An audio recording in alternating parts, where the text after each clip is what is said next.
C'est dans les Hauts-de-Seine, au Haradjardí, que l'élite française de dressage s'est retrouvée ce week-end pour la seconde étape du Grand National.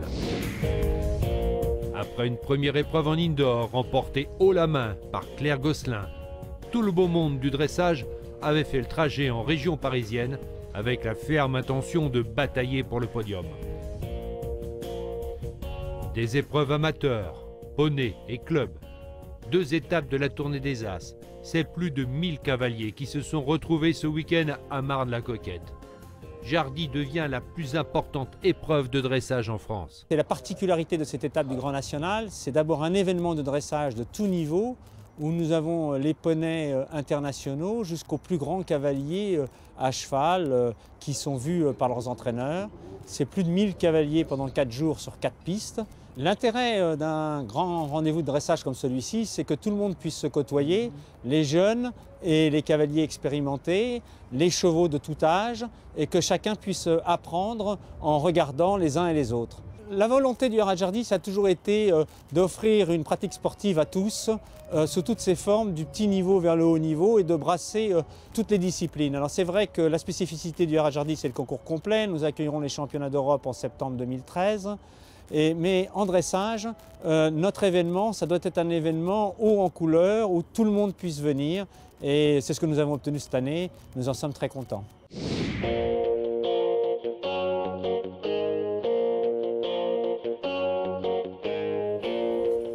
Ils sont ensemble depuis le début de l'histoire du Grand National. Je suis un peu maniaque, j'aime bien que ce soit rangé.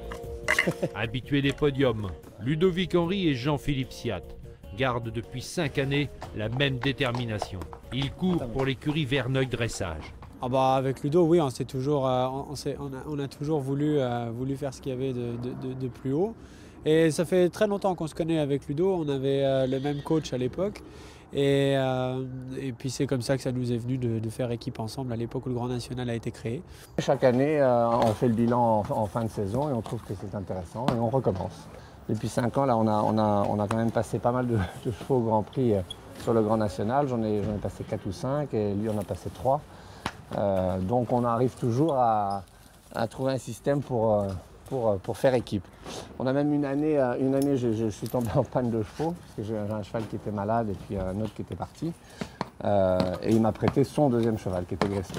Donc ça c'était quand même un très beau geste de sa part et par rapport à l'esprit du Grand National. Donc voilà, on a toujours fait comme ça et puis chaque année on est là à toutes les étapes, on fait toutes les épreuves, on essaye d'être présent partout et de faire le maximum de points. Et donc on s'en sort pas trop mal, on a été second 2 années de suite je crois. Avec Jean-Philippe on aime gagner, hein, donc on veut être sur le podium chaque année. Bon évidemment ça dépend aussi de la qualité des chevaux qu'on monte, du niveau des chevaux.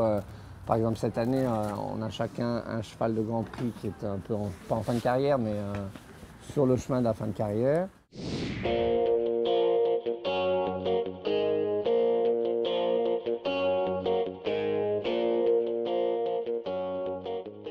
18 couples engagés dans le Grand Prix Pro Élite sont là pour essayer de détrôner Claire Gosselin, victorieuse à l'étape du Mans.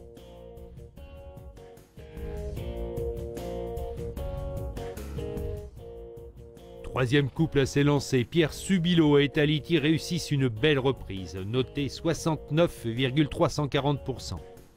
Ils font presque l'unanimité des 5 juges et conserveront la tête du classement durant tout le Grand Prix. Oui, cette reprise avec Taliti a été sympa comme tout parce que j'avais continué dans la lignée du Mans, c'est-à-dire que je voulais redémarrer la saison gentiment. Et là, j'ai redemandé aussi une reprise qui était assez fluide pour moi à monter, avec une jument qui avait envie de donner. J'ai juste essayé de faire ma reprise comme je le souhaitais, sans faute. Et donc j'étais très content parce que je sentais que vraiment j'avais une jument qui avait envie.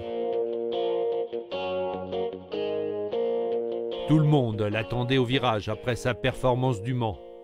Malgré la pression, Claire Gosselin prend la seconde place de l'étape avec une moyenne de 68,574%. Elle démontre qu'il faudra bien compter avec elle et son écurie Equidia Life cette année.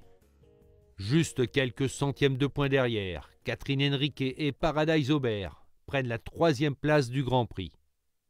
L'écurie Equitechnique Cavaldresse peut se réjouir d'avoir ces 2 cavalières qui peuvent prétendre au podium.